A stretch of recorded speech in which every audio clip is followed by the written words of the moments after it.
Did you know many people are having trouble with their TSC TE210 printer showing out of paper? Don't worry. In this video, we'll show you how you do this. Let's start. Step 1. Check labels. Check if the printer has a label roll installed and replace or refill it if necessary. Step 2. Install correctly. Ensure the label roll is properly installed and unwinding correctly over the sensor. Step 3. Calibrate sensor. Calibrate the gap or black mark sensor for accurate detection of labels. Step 4. Adjust guides. Adjust the media guides to match the label width for proper alignment. Step 5.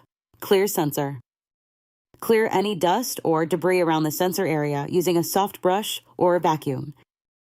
With these steps, your TSC TE210 printer should be ready to use without the out-of-paper issue. Still need help? Visit our website for the complete manual. There you will also find questions and answers from other TSC users. Did you find this video helpful? By subscribing, you help us continue to answer users' questions. So, subscribe to our channel. Thanks for watching and see you in the next video.